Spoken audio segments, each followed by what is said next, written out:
Hi, I'm Dr. Scott Connard. Welcome to CVTV. We're here with Dr. John Osborne today. We're going to talk about things you can buy over the counter that will help you live a longer, better life.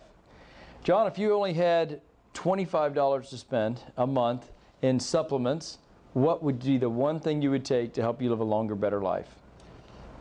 One of those things I would do, just because we have a wealth of evidence, we understand its effectiveness, the safety of that, would be an aspirin a day. If I had to do one thing, an aspirin a day, that frankly will set you back maybe $5 a year.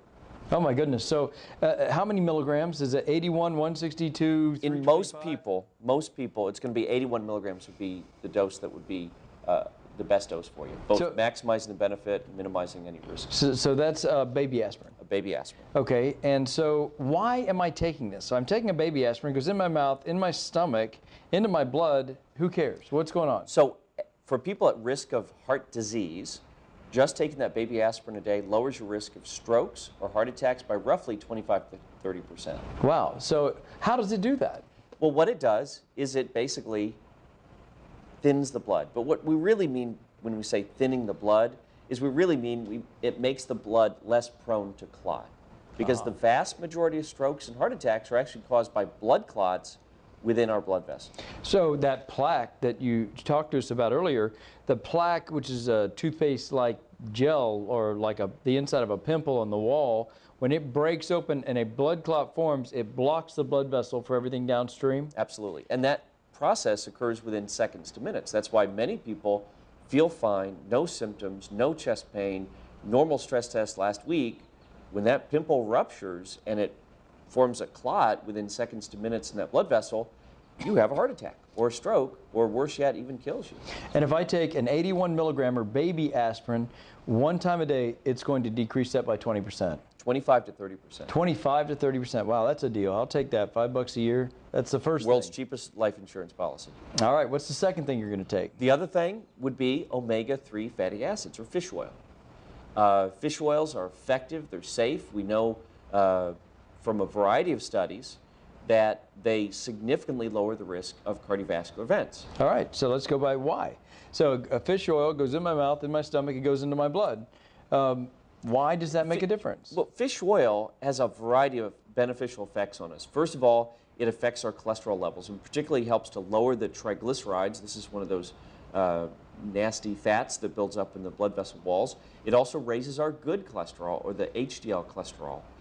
So it has effects on cholesterol. It also has effects on the platelets and, again, causes our blood to be less prone to clot.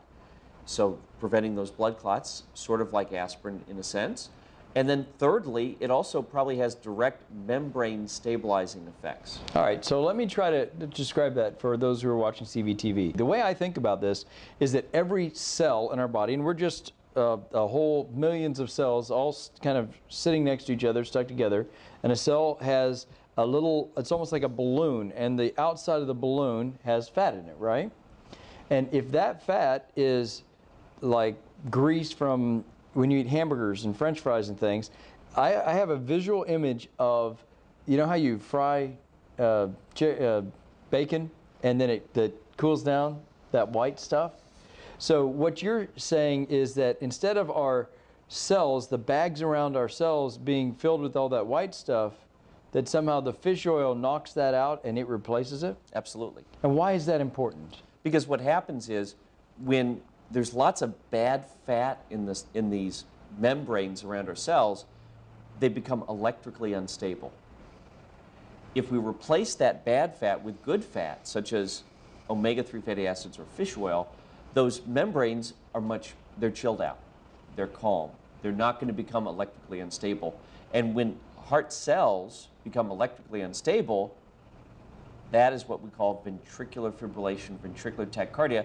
That's when we have to shock people, and that's what kills many people with their heart attacks, is that rhythm that can be a very quick onset and quickly lethal rhythm. Okay, so to put this back into something that's a little easier to understand, so I take the fish oil, it goes in my mouth and in my stomach and in my blood, and then it makes my cells calm down a little bit so that if there's any, like a plaque breaks open and a blood clot forms, it's less likely for those cells to go nuts and start beating out of It's like control. a seizure of the heart.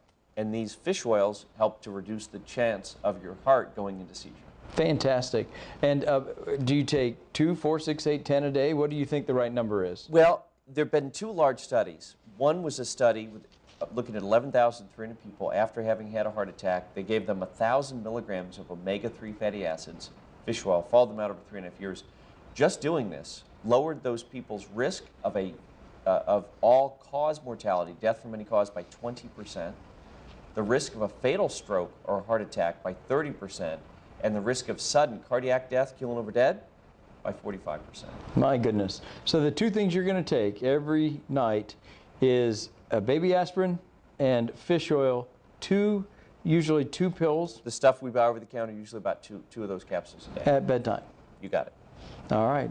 Anything else, any third product that you think we should talk about? Well, the other thing that we can get over the counter that is available is niacin, or vitamin B3, which has been shown, particularly in conjunction with other medicines called statins, to be very effective at treating plaque and actually helping to reverse plaque, and been shown in studies where we're looking at plaque in the carotids, plaque in the heart, to reverse that, and more importantly, beyond just reversing plaque, showing dramatic reductions in heart attacks and cardiovascular events and need for balloons and stents and bypass surgery, reducing that risk up to 90%. My goodness. So niacin is a good vitamin to be taking. It is. And you can get it over the counter.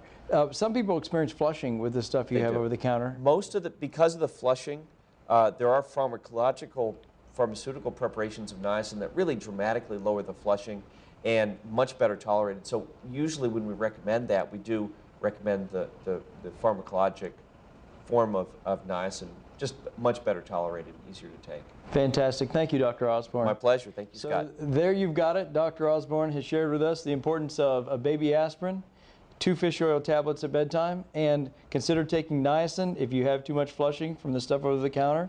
Then come into your doctor and get the niacin that is low flush, that is safe. This is CVTV. I'm Dr. Scott Connor. Thank you very much.